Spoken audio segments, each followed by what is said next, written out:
Bonjour à tous. Aujourd'hui, j'ai la joie d'accueillir Adrien Mangin. Bonjour Adrien. Bonjour.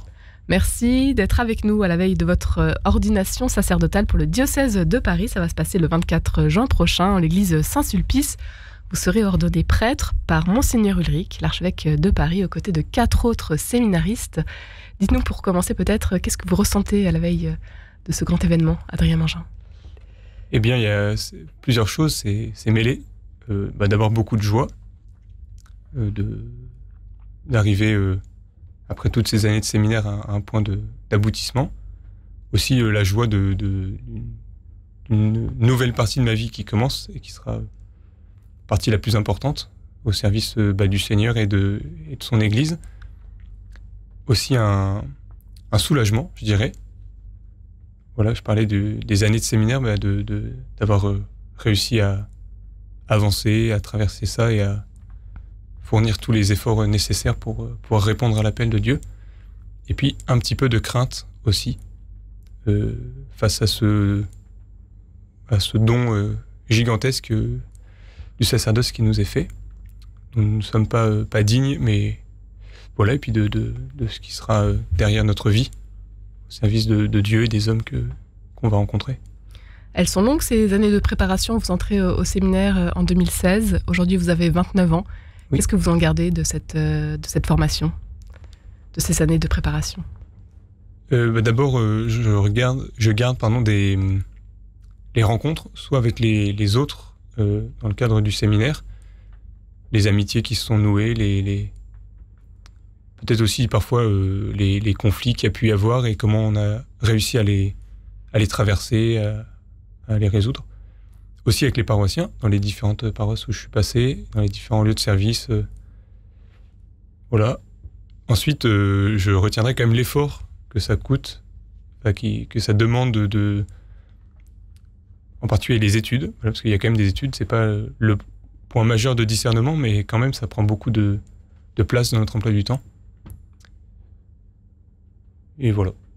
Devenir prêtre, aujourd'hui, ce n'est pas une mission facile. Adrien Mangin, qu'est-ce qui vous amène à devenir prêtre aujourd'hui? C'est une bonne question. Eh bien, je pense que fondamentalement, c'est la joie d'être chrétien, la joie de vivre avec le Christ au quotidien, et la joie de servir le peuple de Dieu ici à Paris. Joie d'être chrétien que vous découvrez sur le tard un peu finalement. Racontez-nous. Oui, alors dans mon cas, j'ai été élevé dans une famille chrétienne de tradition, mais sans pratique. Voilà, Dieu n'était pas un sujet tabou à la maison, mais en tout cas, c'était pas le cœur de notre vie de famille. Et après de longues années de questionnement et de réflexion et aussi de révolte, je me suis converti à l'âge de 18 ans, en 2012, en faisant une expérience très, très forte et très marquante de la miséricorde de Dieu pour moi, et qui était aussi une expérience de découvrir que cette miséricorde que je recevais pour moi, elle était aussi vraie pour tous les autres, pour toute personne, voilà. Et donc de découvrir pendant mon catéchuménat que certains en vivaient déjà, ça c'était les chrétiens, qui avaient conscience de ça et qu'en fait ils n'étaient pas arrivés à un point, mais qu'ils vivaient sans cesse de cette miséricorde de Dieu. Et puis qu'il y avait tous ceux qui soit ne la connaissaient pas, soit la refusaient, ou soit n'y croyaient pas. Voilà. En tout cas, j'ai fait mon catéchuménat à Saint-Germain-des-Prés. Juste pour revenir sur votre expérience de conversion, dans quel cadre en fait ça se passe, si on peut en savoir un peu plus? L'élément déclencheur, ça a été mon arrivée à la fac. J'étais à la Sorbonne en histoire à l'époque. Et en fait, de me retrouver dans un amphi le jour de la rentrée, avec toutes ces personnes que je connaissais pas, un peu perdues au milieu de la masse, me sont revenues toutes les blessures que j'avais pu infliger à d'autres, toutes les choses que j'aurais voulu dire à mes amis, à ma famille, ou voilà, enfin toutes les choses un peu dures qui sont remontées. Et voilà, ça c'était l'élément déclencheur. Et puis le point de bascule, ça a été l'ouverture de la Bible, on avait une Bible à la maison que j'ouvrais de temps en temps. Et donc là, de l'ouvrir et de lire la parole du Seigneur et de la voir s'accomplir dans ma vie aujourd'hui. Et puis tout s'accélère dans votre cheminement, dans votre parcours. Adrien Mangin. Oui, donc quelle est la suite donc les années de catéchuménat, comme tout catéchumène, on apprend à découvrir l'Église, à découvrir le Christ. Donc j'ai été baptisé en 2014 à Saint-Germain-des-Prés, dans la Vigile Pascale. Je me souviens très bien de la date, c'était un 19 avril, avec 12 autres adultes. Je pense que j'étais le plus jeune, parce que j'avais 19 ans à l'époque. Voilà, et... C'est comme si c'était hier ou... Eh bien, non. Sur le calendrier, ça peut faire proche. Mais en fait, ils se sont passés... Tellement de choses se sont passées depuis tout ce temps-là que le souvenir m'est encore vivant. Et j'espère que c'est le cas pour tout chrétien, que les moments forts vécus avec le Seigneur demeurent vivants dans leur mémoire. Mais non, parfois, ça m'apparaît même très loin. Voilà. Il y en a eu des choses depuis.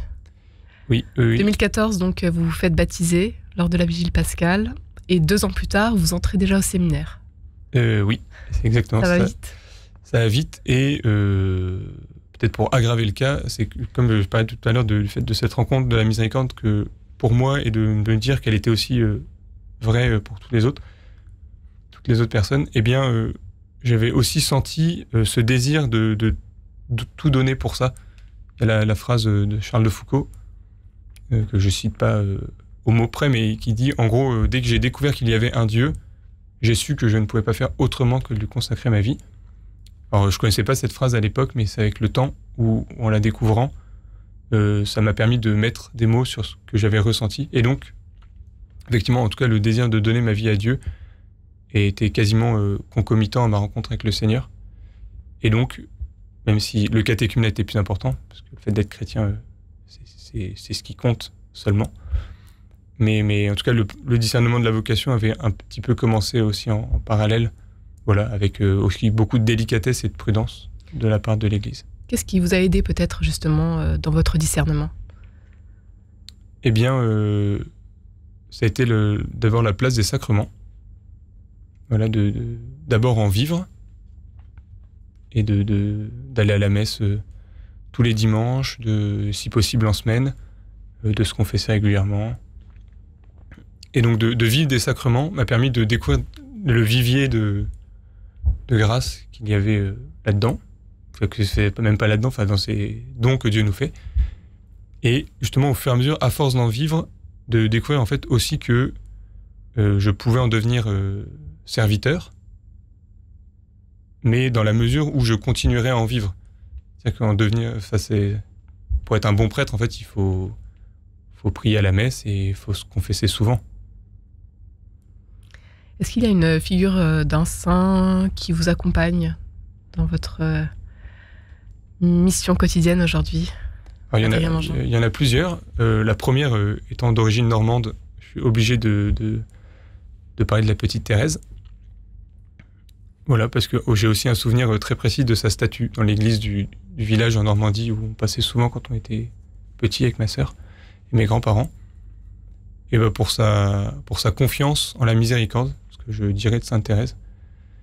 Une autre figure de saint, moi, qui me suit, c'est François d'Assise, pour son goût de la pauvreté, d'une vie sobre, et de la rencontre des autres, en particulier justement des pauvres et des personnes éloignées de Dieu. Et ensuite, alors il n'est pas saint, mais c'est le père Jacques de Jésus, un carme,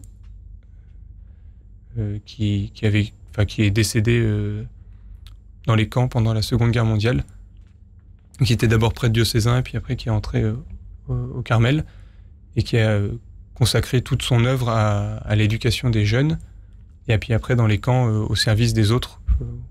Tout ce qu'il avait pour lui, en fait, il le donnait aux autres qui avaient plus besoin dans les camps.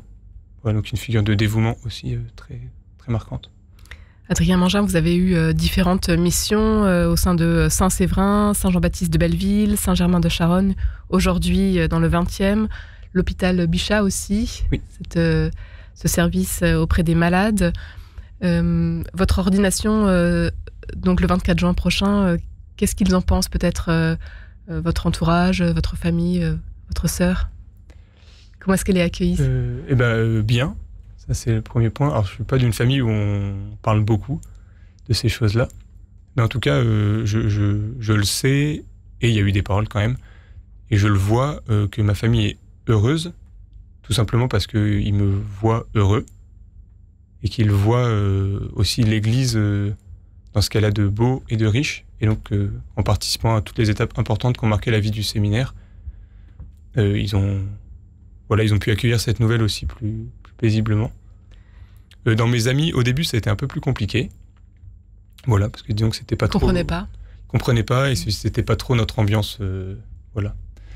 Tout ça, d'aller à la messe, c'était pas trop notre truc.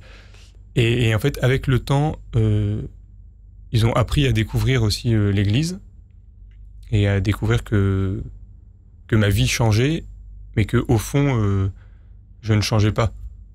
Voilà. Enfin, les choses qui devaient changer ont changé quand même, heureusement, mais que je restais un peu le même, et donc ça les a pas mal aidés. Qu'aimeriez-vous dire à ceux qui n'osent pas franchir le pas? De la vocation ou du baptême? La vocation, eh bien, peut-être un peu rude comme parole, mais de pas se regarder eux-mêmes et leurs limites, leurs défauts, leurs inquiétudes, mais d'essayer au maximum de tourner leur regard vers le Christ et de faire confiance à sa miséricorde qui, s'il le veut, fera d'eux des prêtres. On termine avec votre devise. Quelle devise avez-vous choisi, Adrien Mangin? C'est le verset 9 du psaume 34. « Le Seigneur sera ma joie et son salut mon allégresse ». Un grand merci, Adrien Mangin, d'avoir été avec nous aujourd'hui à la veille de votre ordination sacerdotale. Ça se passera le 24 juin prochain à 9h30 en l'église Saint-Sulpice. Vous serez ordonné prêtre par l'archevêque Monseigneur Ulrich, l'archevêque de Paris, aux côtés de 4 autres séminaristes.